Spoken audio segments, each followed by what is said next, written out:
네, 우리는 익히 잘 알고 있는 전도서 말씀을 묵상하고 있습니다. 지혜가 뭐냐? 사람들은 참 많이 지혜를 가지려고 하는 것 같아요. 이게 우리나라는 고도로 발달된 학벌 사회잖아요. 그래서 이게 많이 배운 자와 못 배운 자가 있는 그런 사회죠. 그리고 우리나라만큼 학벌을 중요시 여기는 나라도 없는 것 같아요. 그만큼 우리나라는 지혜를 사랑하는 그런 나라인 것 같습니다. 우리나라에서 너 대학 어디 나왔니? 그렇게 묻는 건 굉장히 금기사항이죠. 왜냐하면 이게 이 지식의 많고 적음으로 그 사람을 평가하기 때문인 것 같습니다. 그런데 오늘 전도자는 지식의 허무함을 우리에게 이야기해 주고 있습니다. 그 솔로몬 왕은 지혜를 가졌을 뿐만 아니라 권력도 가졌고 그가 가지고 있는 지식대로 행할 수 있는 능력이 있었던 왕이죠. 그가 인생을 돌아보면서 지혜가 허무하다 그렇게 고백하고 있습니다. 우리는 많은 착각을 하죠. 우리가 지혜가 많으면, 더 많이 알면, 더 똑똑해지면 내 인생이 행복해질 거다. 그리고 더 똑똑해지면 사람들이 나를 우러러 볼 거다. 그렇게 생각합니다. 그런데 그런 일면도 있지만 그렇지 않는 일면도 있습니다. 더 많이 똑똑해진다고 할지라도 우리는 더 똑똑해지기 위해서, 더 많은 지식을 습득하기 위해서 많은 시간을 허비하기도 하고 거기에 우리는 집착하기도 합니다. 그것이 인생들의 모습이죠. 왜 이렇게 되었을까? 우리가 한번 생각해 볼 필요가 있습니다. 이게 지혜다 이 말씀은 우리가 한번 창세기까지 한번 거슬러 올라갈 필요가 있습니다. 도대체 지혜는 어디서부터 시작됐냐? 하나님으로부터 시작됐죠. 하나님이 왜 인생들에게 지혜를 줬냐?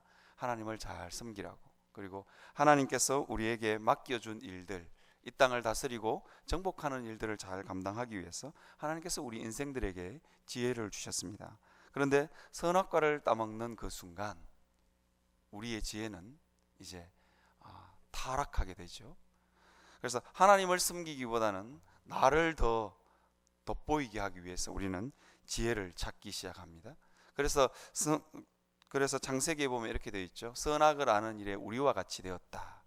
인생들이 선악을 판단하는 일에 우리 하나님과 같이 되었다. 그렇게 이야기하고 있는 것입니다. 그때부터 인생들의 불행은 시작되었습니다. 선악을 하는 일에 하나님처럼 되기 위해서 끊임없이 인생들은 수고하게 됩니다. 그래서 더 많은 지식을 습득하고 더 많은 지혜를 얻기 위해서 노력합니다. 그런데 아무리 그 일을 감당해도 하나님의 지혜에는 이르지 못하는 거예요. 그게 인생들의 비극인 것 같습니다. 그래서 여러분 우리가 잘 알고 있는 것처럼 이 세상에 있는 모든 지식들, 이 세상 역사 가운데 있었던 모든 지식들을 다 이렇게 미국에 있는 컴퓨터 안에다가 집어넣어 봤대요. 그러니까 뭐라고 나왔냐? 컴퓨터가 이게 연산도 해보고 뭐 다 해가지고 다 집어넣어 봤대요. 백과사전도 집어넣고 이 땅에 있는 모든 지식이라는 지식은 다 거기다가 집어넣고 엔터키를 탁 눌렀는데 뭐라고 나왔냐? 카오스 그렇게 나왔답니다. 혼돈 그렇게 나왔답니다. 이게 인생들의 본질적인 모습입니다. 인생들이 쌓은 모든 지식의 결론이 뭐냐? 혼돈입니다. 혼란과 혼돈입니다. 그런데 우리는 이것을 잡기 위해서 끊임없이 노력하죠. 그래서 지식에는 끝이 없는 것 같습니다. 혼란한 아무리 머릿속에 집어넣어도 지식과 지혜를 집어넣어도 혼란한 것밖에 없으니까 이게 이제 인생들이 문제가 되는 거예요. 그래서 그 혼란함을 피하기 위해서 더 많은 지식을 습득하기 위해서 인생들은 발부둥치고 노력합니다. 이것이 인생들의 모습입니다. 그래서 오늘 이 전도서 기자는 우리에게 뭐라고 이야기하냐면 지혜가 많으면 번뇌도 많으니 지식을 더하는 자는 근심을 더하느니라 그렇게 되어 있습니다. 왜? 혼란한 지식을 우리 마음속에 자꾸 집어넣기 때문에. 이게 인생들의 모습인 것 같아요. 아무리 배우고 아무리 더 똑똑해지려고 해도 혼란함을 붙드는 거예요. 우리가 참 똑똑하다고 생각하지만 우리가 부여잡고 있는 게 우리가 움켜쥐고 있는 지혜와 지식이라는 게 사실 혼란한 겁니다. 그래서 인생들은 더 많은 지식, 거기에 대해서 갈증을 느끼는 겁니다. 왜? 그 지식을 쌓아서 선악을 판단하는 일에 하나님과 같이 되어야 되기 때문입니다. 이것이 인생의 비극인 것 같아요. 그래서 끊임없이 지식을 추구하는 인생들의 비극적인 모습을 여기에 기록해 놓았습니다. 13절에 보면 이렇게 되어 있죠. 마음을 다하여 지혜를 써서 하늘 아래서 행하는 모든 일을 연구하여 살핀즉 이는 괴로운 것이니, 그렇게 표현합니다. 이게 괴로운 것이에요. 그리고 하나님이 인생들에게 주사 수고하게 하신 것이라.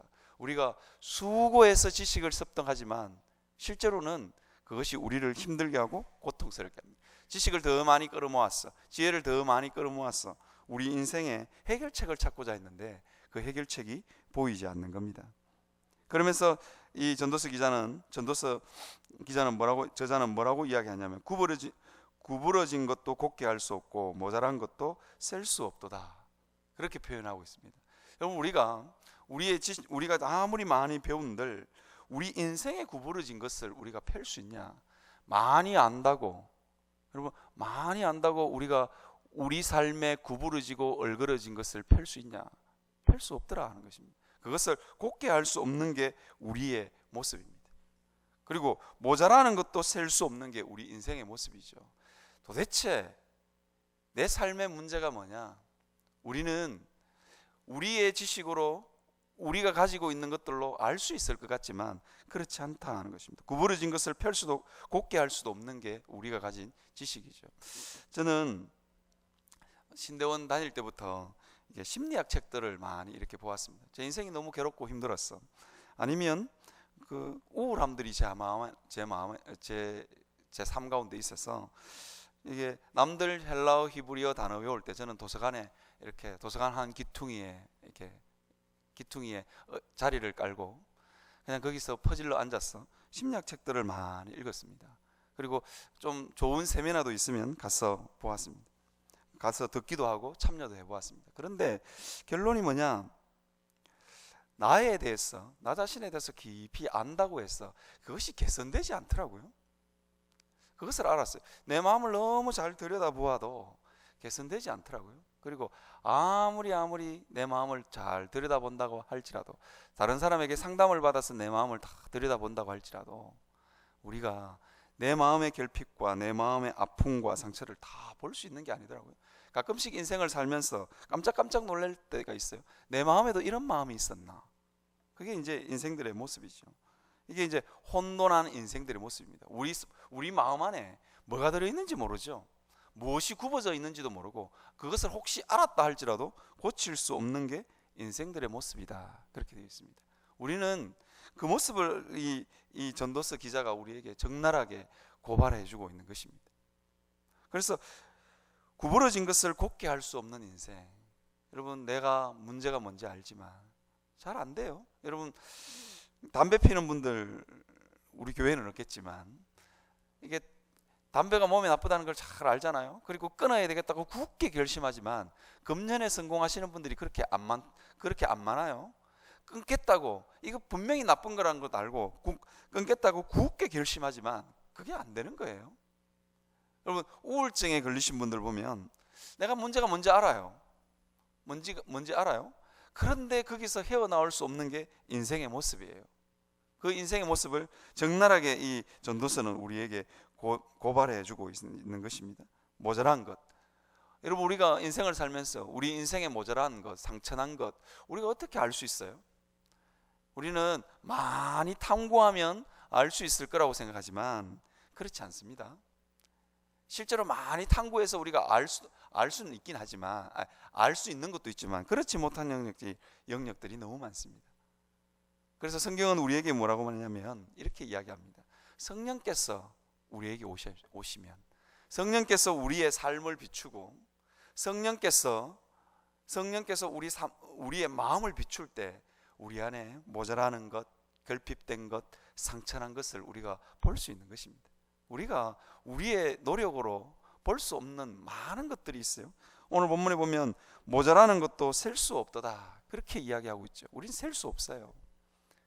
제가 어느 날 한번 길을 가다가 길을 가다가 늘 다니던 길이었어요. 아침에도 지나가고 저녁에도 지나가고 아르바이트 갈 때도 지나가고 늘 다니던 길이었어요. 그런데 어느 날 저녁에 한 번은 그 길을 탁 지나다가 우리나라에는 그런 게 별로 없지만 이게 유럽에 있는 나라들은 그 교회 종탑에다가 빛을 탁 비추거든요. 늘 지나다니는 그 길이었어요. 어느 날 제가 너무 깜짝 놀란 적이 있어요. 뭐냐면 거기에 그렇게 아름답고 웅장한 교회 종탑이 있는 줄 몰랐어요. 근데 어떻게 알았냐? 이게 깜깜한 밤에 일을 마치고 터벅터벅 걸어가고 있는데 그 종각에다가 조명을 탁 비춘 거예요. 늘 그 길을 지나갔는데도 그날 그걸 제가 새롭게 봤다는 거 아닙니까? 성령께서 우리 가운데 오셔서 비추시면 이와 같습니다. 성령께서 우리 가운데 탁 오셔서 우리 마음과 우리의 삶과 우리의 가정의 문제들을 탁 비추시면 인생들이 깨달을 수 있는 그 이상의 것들을 우리에게 보여주시고 깨닫게 하십니다. 이것이 하나님의 지혜입니다. 우리가 하나님의 지혜 앞에서 이렇게 고개를 들 수 없을 만큼 우리를 부끄럽게 하시는 분이 하나님이시죠. 여러분, 이 전도서가 어떤 책이냐? 이 전도서는 참 해석하기가 난해한 책인 것 같아요. 전도서를 읽을 때마다 이게 정말 성경이 맞을까 하는 생각이 들 만큼 허무함을 노래하고 있는 그런 책입니다. 도대체 하나님을 성령의 감동으로 지어진 책일까? 우리는 그런 의심이 들 만큼 이 전도서의 이 내용들이 난해합니다. 여러분, 사실은 이 전도서는 우리에게 보여주고자 하는 바가 명쾌합니다. 타락한 아담의 후손들이 어떻게 겸손함으로 살아야 되는가. 그래, 그 타락한 아담의 후손들을 향해서 뭐라고 이야기하냐면 구원의 길이 열려 있음을 보여주는 책이 이 전도서입니다. 우리가 하나님 앞에서 깊은 절망을 하는 거예요. 정말 인생이 어쩔 수 없음을 깨닫는 것, 그것이 하나님의 지혜입니다. 전도서는 그 인생의 비참함을 우리에게 적나라하게 보여주고 있는 책입니다. 그래서 하나님의 지혜를 깨달은 사람은 뭐 하느냐? 기도하는 사람입니다. 구부러진 것을 곧게 할 수 있는 능력이 없는 인생들은 어떻게 해야 되느냐? 하나님 앞에, 하나님, 이 구부러진 것을 펼 수 있는 능력을 주십시오. 힘을 주십시오. 아니면 하나님, 이 구부러진 것을 하나님 펴주십시오. 내 지식으로는, 내 지혜로는 도저히 이 일을 감당할 수 없습니다. 그러니 하나님이여, 이것을 곧게 하시고 이것을 고쳐주십시오. 이것을 깨닫는 책이 전도서입니다.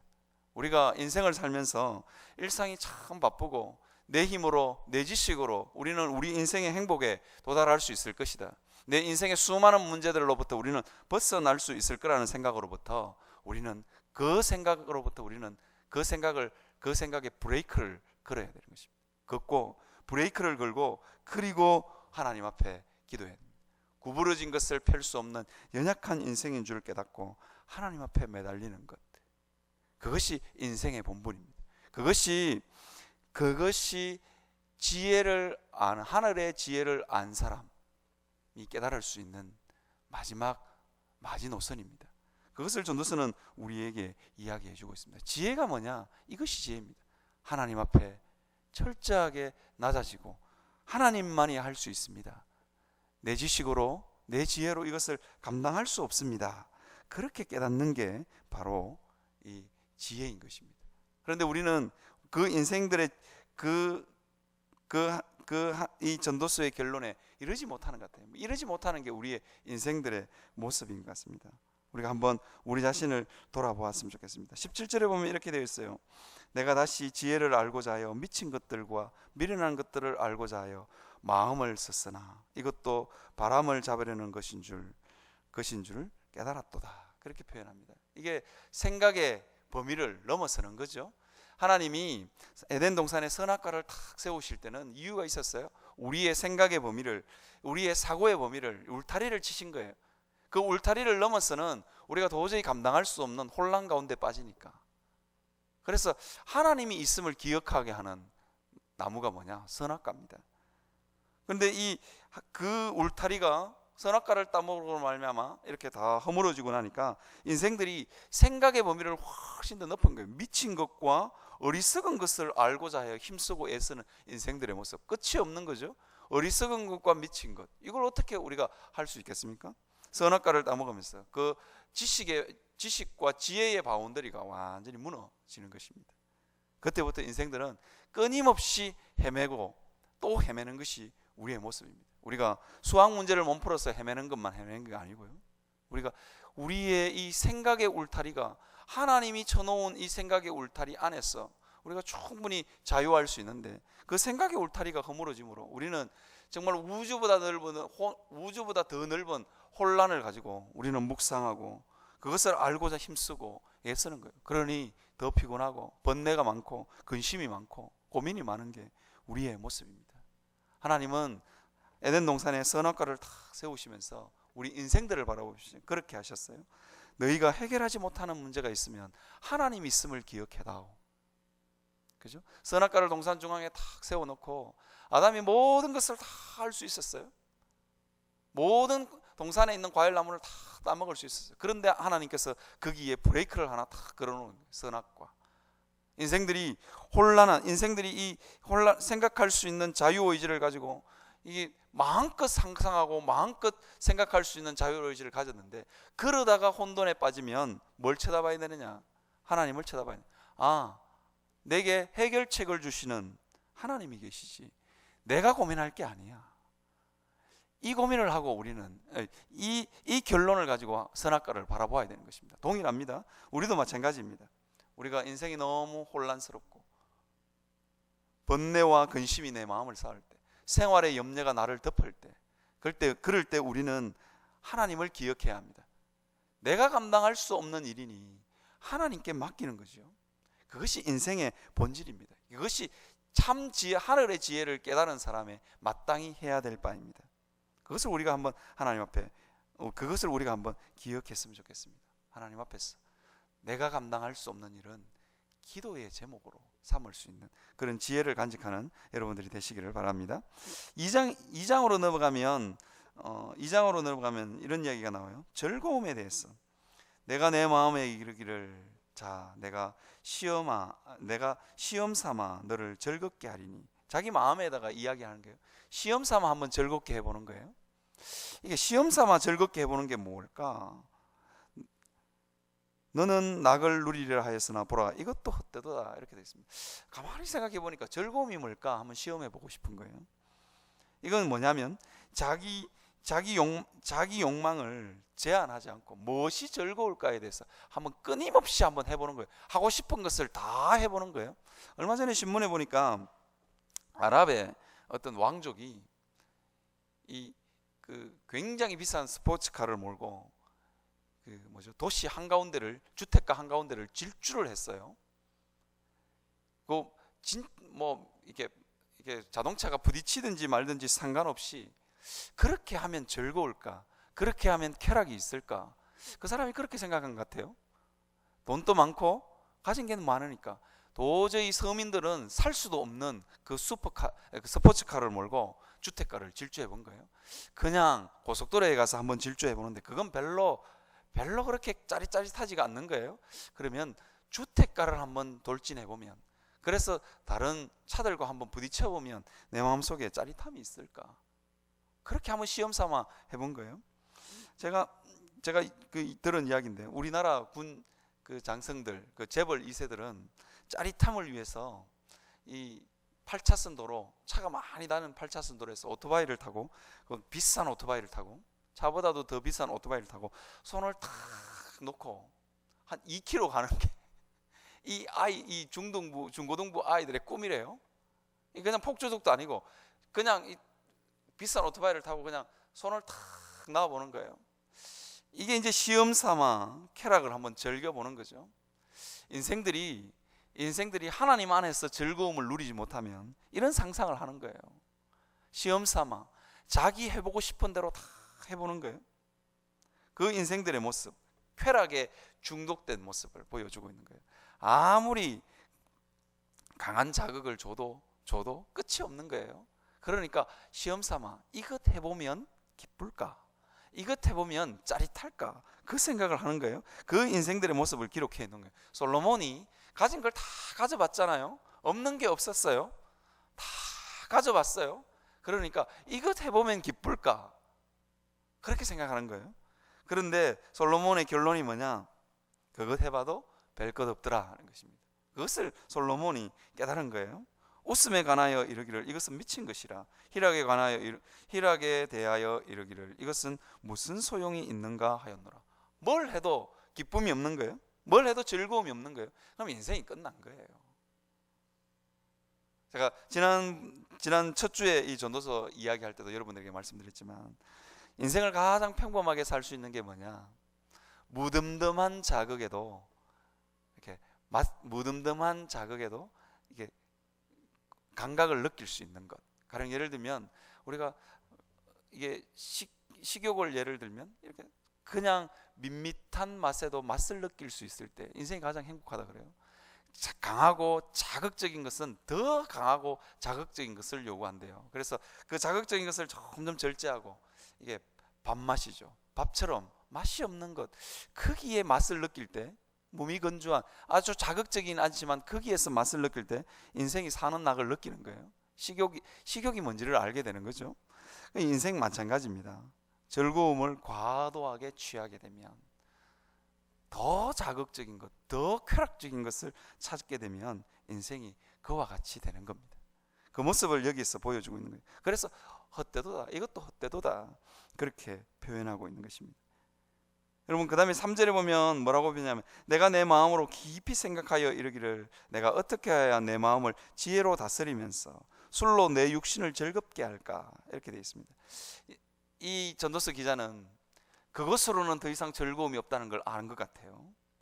그리고는 어떻게 하냐면, 지혜로 내 마음을 다스려야지. 이게 어떻게 해야 내 마음을 지혜로 다스리면서, 그냥 거기에는 행복이 없다는 걸 알면서 다스리고 싶은 거예요. 내 마음을 추스리고 싶은 거예요. 그런데 문제는 뭐냐면, 술로 내 육신을 즐겁게 할까, 또 어떻게 천하의 인생 이렇게 쭉 나가는 거예요. 이게 무슨 소리냐? 몸과 마음이 따로 움직이는 거예요. 몸과 마음이 그러면 안 되는데 하는데 그냥 따라가는 거예요. 마약을 하는 사람들이 처음에는 그냥 신기해서 저것 하면 시험 삼아 한번 해보는 거죠. 저것 하면 기쁨이 있을까, 저것 하면 쾌락이 있을까 싶어서 한번 해봤는데 괜찮아요. 그리고는 계속해서 합니다. 나중에는 이거 끊어야지 이렇게 생각하는데 못 끊는 거예요. 왜? 몸이 거기에 중독됐기 때문에. 그 이야기를 하고 있는 거예요. 머리로는 이거 하면 안 돼, 지혜로 내 마음을 다스려야지, 그러는데 술로 자기 마음을 채워야 되는 인생들의 모습, 이게 이제 점점 망가진 인생의 모습을 그대로 보여주고 있는 거죠. 인생이 이와 같습니다. 생각 따로 몸 따로, 생각 따로 육신 따로, 그렇게 움직이는 인생의 모습을 우리에게 보여주고 있는 거예요. 그래서 인생이 연약한 겁니다. 그래서 뭐 하느냐? 그 연약함을 깨달은 인생들은 기도합니다. 의지의 한국인요, 크리스찬은 의지의 한국인이 되면 안 됩니다. 내 의지대로 나는 굳게 결심하면 뭐든지 돼, 바리새인 됩니다. 내가 결심한 대로 다 돼, 그러면 바리새인이죠.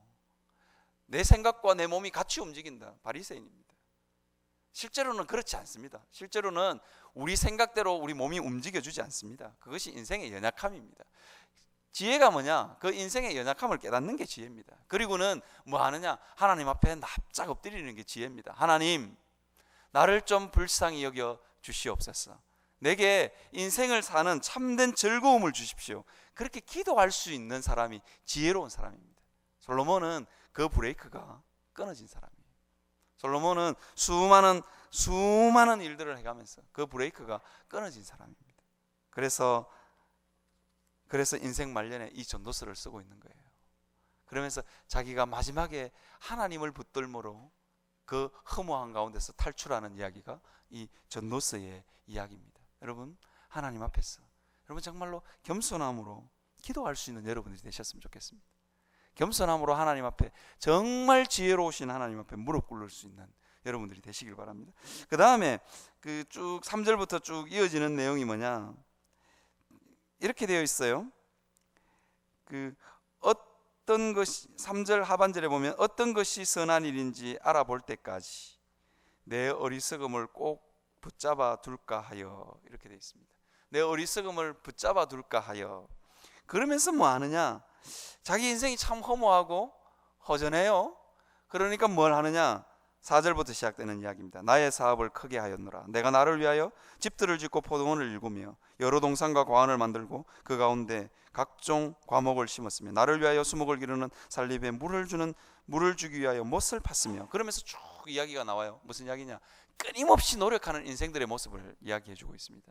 이걸 현대적인 용어로 표현하면 나의 마음 가운데 있는 허무함과 어리석음과 이 정서적인 문제를 해결하는 방법이 뭐냐, 일 중독입니다. 뭔가를 하는 거예요. 뭔가를 하는 것을 통해서 자기의 이 마음 안에 있는 고통과 절망을 잊어버리는 거예요. 그 모습을 솔로몬이 그대로 보여주고 있는 것입니다. 솔로몬은 이 인생의 허물을 잊기 위해서, 자기 인생의 마음 안에 있는 이 고통을 잊기 위해서 뭐 하느냐, 뭔가 하는 거예요. 뭔가 끊임없이 하는 거예요. 중독적인 거죠. 그래서 여러분 있잖아요, 우리가 정상적인 인생이 뭐냐, 아무것을 하지 않아도 편안함을 느낄 수 있는 상태, 그 상태가 인생의 정상적인 거예요. 뭔가 안 하면 불안하신 분들 있죠. 이게 비정상. 뭔가 안 하면 불안하신 분들, 그게 비정상입니다. 뭔가 안 하면 불안해서 못 견디시는 분들, 이게 남자분들에게 이런 일이 많아요. 뭔가 해야 되는 거예요. 뭔가 안 하면 불안해요. 뭔가 안 하고 우디커니 앉아 있으면 자기 마음 깊숙한 곳에서부터 불안이 올라오고 뭔가 모르게 허전함이 밀려오고, 이게 인생들의 모습입니다. 솔로몬은 그것을 잊기 위해서, 그 어리석음을 꼭 붙잡아 두기 위해서, 그건 그냥 마음 한 곳에 있는 어두움과 절망과 우울함과 허무함과, 이건 그냥 마음 밑에 그냥 꼭꼭 그냥 눌러두고 싶은 거예요. 눌러두려면 어떻게 하냐, 뭔가를 해야 되겠죠. 그 이야기를 표현하고 있는 거예요. 사업을 크게 하고 노비를, 그리고 첩을, 노래하는 인생들을, 기뻐하는 첩들을 많이 둬봤어요. 뭔가 자꾸 해보는 거예요. 그래도 만족이 없는 거예요. 끊임없이 끌어모으고 끊임없이 뭔가를 해보는데도 만족이 없고 즐거움이 없는 거예요. 일중독적인 인생들의 모습을 여기에 그려놓고 있습니다. 사랑하는 성도 여러분, 우리도 한번 우리 자신을 한번 정직하게 한번 돌아봤으면 좋겠어요. 우리는 부지런히 뭔가를 열심히 합니다. 그런데 내 어리석음을 잡아두기 위해서, 내 마음에 있는 어두움을 잡아두기 위해서 뭔가를 끊임없이 하고 있는 내 모습이 아닌가. 그걸로는 절대로 인생의 허무함을 탈출할 수 없습니다.